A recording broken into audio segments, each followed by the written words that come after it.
It's the first video interview with Citric Dummies. I'm gonna stay on my business. Not because I'm mad at you, but because we're in the middle of. I don't want to be in the middle. You want me to go over here? Okay, so I'll go there. Oh yeah. let's do it. Here they are. There is Citric Dummies and the Gops. More like the Citric Dummies. More like the jobs. The Jobs. Got us. The gob jobs. Hello, chodes. Okay, so the first question to the Citric Dummies. Where did the idea come from to draw inspiration from legendary album titles and covers, Hook Skerdu, and stuff? How did we start? Why did we start fucking with I'm proving that I'm tall. yeah, well, yeah, he is a little taller, not much, but a little. It depends. There's a picture of us together where I'm actually taller. I don't know if you've seen this. He curates the pictures. It seems. So anyway, on the subject of how tall we are, I think everybody can see. Answer the question. Oh, which question? How tall? Oh, okay. I forgot the question. So the Zen and the arcade of beating your ass. That is two jokes in one. So we're from Minneapolis, and there's Husker Du, and there's the album Zen Arcade. So that's one. And then there's Nine Shocks Terror from Cleveland that have a record that's called Zen and the Art of Beating Your Ass. And that's actually a parody of the book Zen and the Art of Motorcycle Maintenance. So this is like three parodies in one. And so, I don't know, I was just probably in the shower or hungover or something, and I came up with Zen and the Arcade of Beating Your Ass. And I know Steve from Nine Shocks Terror. And I asked him if he'd be okay with it, and he said yes. But originally our idea, the album was going to be called Altars of Sadness, which is a Morbid Angel joke. But the guy we hired to make the artwork accidentally made it transphobic and was a fucking idiot about it and wouldn't change it. And so we had to just go with the Zen and the Arcade thing, like, because we had a week to turn in the whole album. So we just did that, and I had my friend just change the artwork, and there we go. And then split with Turnstile. That's just, to be blunt, we wanted to find a band that could sue us, a punk band that has lawyers, and they probably do. So if we have an album called Split with Turnstile, either they have to deal with us being associated with them a little bit, or they have to sue us, and then we tell them they're not punk, and we win, even if we lose. So yeah, good question. Okay. Where did the name Citric Dummies come from? It's our old guitar player who Sean took over for. He was in Iceland and he had shingles, and he went to a grocery store, and I think he misread this character in Icelandic that looks like a D, but I don't think it's a D. So it looks like Citric Dummies, and so he took a picture of that and sent it, and we said, yeah, cool, let's go for it. Okay. So candy in Iceland, we think. How did your band form? I was in a band called Brain Tumors with Pat, the old guitar player, and Travis, our drummer, not the drummer of Brain Tumors, but the drummer of Citric Dummies. Travis would take over for our drummer because he just wouldn't be able to play shows randomly. And so Travis is just so smart and just good at drumming. He'd just listen to our songs and refresh them. And then without even really practicing, he'd just show up to the show and he'd just bring his drums and he'd just start playing our songs, and he'd do like a 9 out of 10 job. And that band broke up, and I wanted to do something that sounded kind of like the Spits, and kind of like a lot of Killed by Death stuff, just very stupid and wacky. And for some reason he agreed to play in the band. And then Pat, who Sean took over for, Pat was in Brain Tumors with me, and he agreed to do it too. Okay. What are your favorite bands? Fuck. Killing Joke. Probably like Nirvana. Probably. I don't listen to a whole lot of them anymore. The Ohio Express. What's that? I've never heard of The that. Ohio Express. They did the song Yummy, Yummy, Yummy. I've got love in my tummy. Yeah, but they have other songs that are basically the same thing but with different words. I like that. They have a song called Chewy that goes Chewy, Chewy. Chewy's good. Yeah, I know that one. I like that band. That I like does, them because they're annoying. That's his favorite band. That's my favorite band. I also like the band that sings the "Here we go round the lemon tree, Mister, don't you hear me?" I like that band too. But yeah, Nirvana Killing Joke. I don't fucking know. It's hard. And the Gobs. I'm not joking. Gobs are top tier shit for me. Okay. Agreed. It's true. How do you view the new lo-fi punk wave and egg punk and chain punk? Sean's an egg punk pioneer. Wait, say the question again? How do you view the new lo-fi punk wave of egg punk, chain punk? We rock with everyone who's rocking it.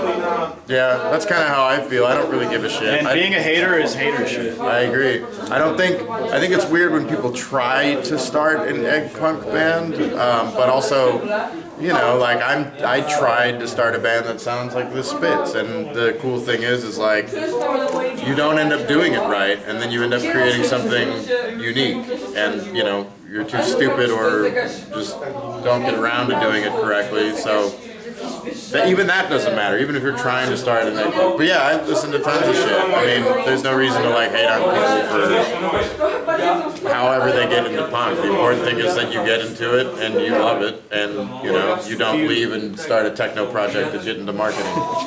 If you make music that you like, that's cool. Even if it sucks. Even if it sucks.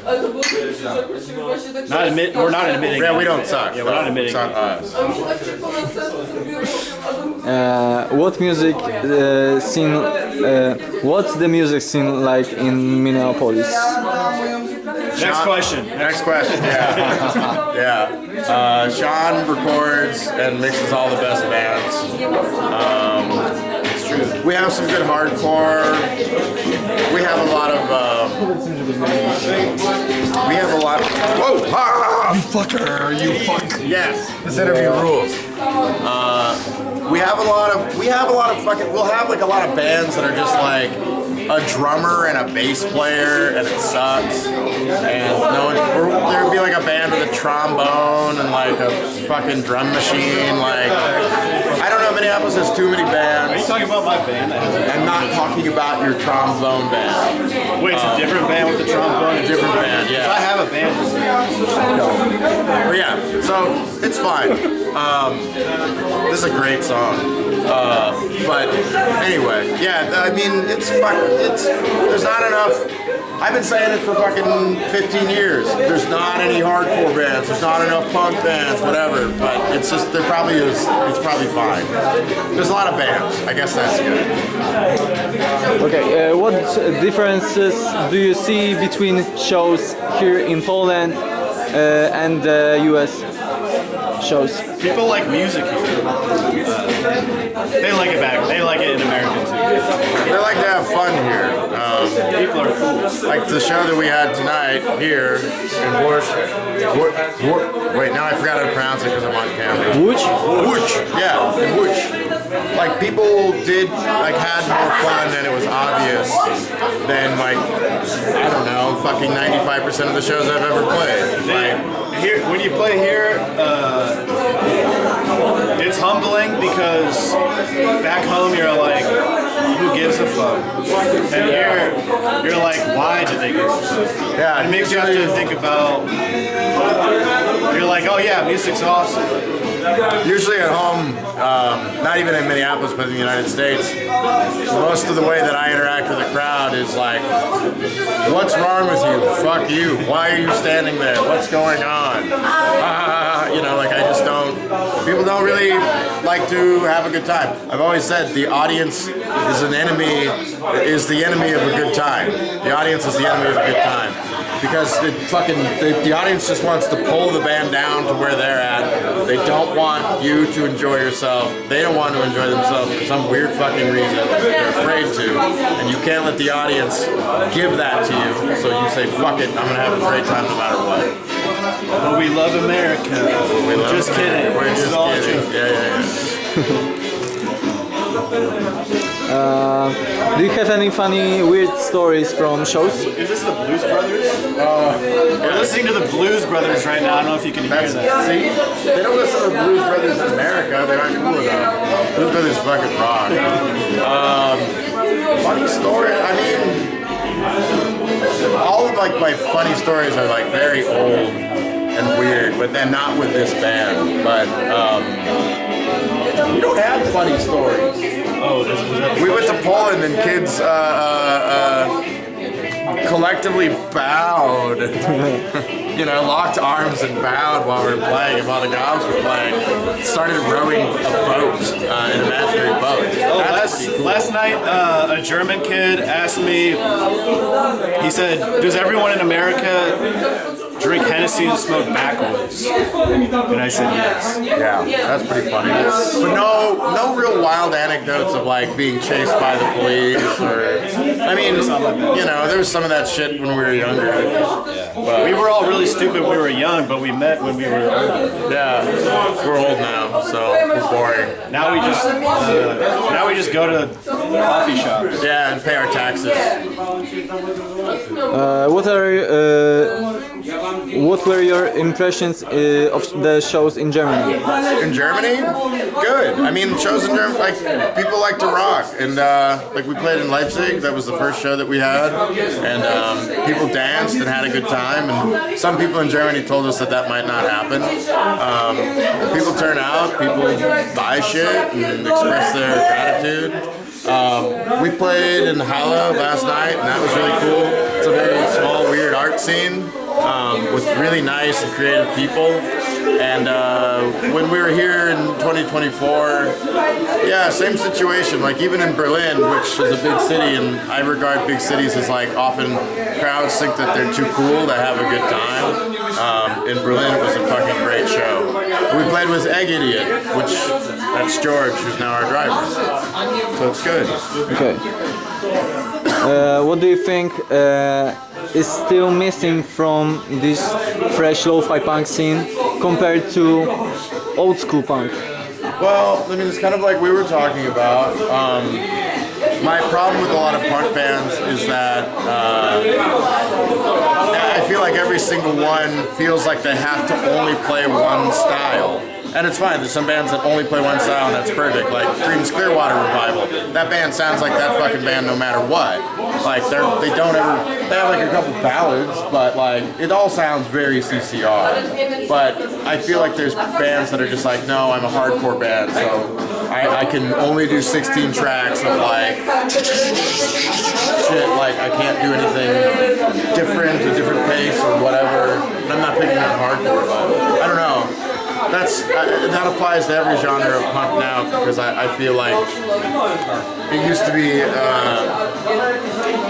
the goal was to do something new, and now it feels like for a lot of people the goal is to do something right, which was defined 40 fucking years ago. Sorry, Sean. You should talk. I couldn't say it better myself. What are your interests, hobbies outside of music?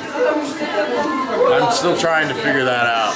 I feel like I need to find more. I like comedy a lot. I like, but I don't go see it or anything. Fuck, I don't know.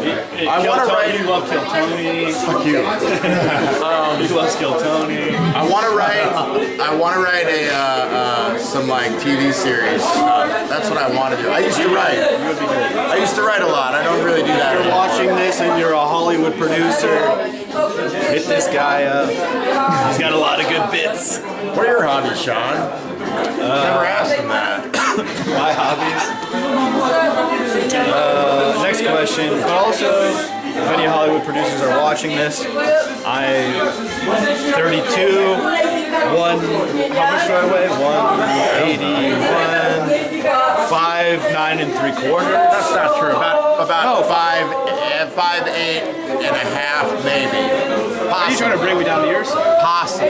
5'9", and whatever is the highest amount of inch. There's a picture of us standing together where I am clearly taller. Yeah, because Take off your hat. he doctors the images afterwards. It's not good. We all gotta Take talk. off your hat and smush your hair. The hat does smush the hair. That's the thing about hats. This guy doesn't even We have a understand good how hats relationship. work. We have a good relationship. I mean, like, he's good at writing, but he doesn't understand how hats work. So I don't know. I don't know how. It's creative See, writing, look. obviously. Look at how I'm wearing this hat. Like, clearly I don't know how hats work. Yeah, obviously he's a creative guy. 5'9". Don't have an agent yet, but I'm looking. So hit me up. Bald by choice. Bald by choice. That's not true. There's a movie. Oh, you're French now. What is that movie? Where like the shopkeeper, like it just randomly tells like this woman, like he's like, and just to let you know, I shaved my head. I'm not actually bald. I'm bald by choice. I am bald by bald. Okay, thank you very much. No problem. For Thank the you. interview. You're the best. We love you. We love Łódź. I love you too. What? How do you say cheers again? Nastrovia. Wait. Nastrovia. Nastrovia. Na zdrowie. Yeah. Okay.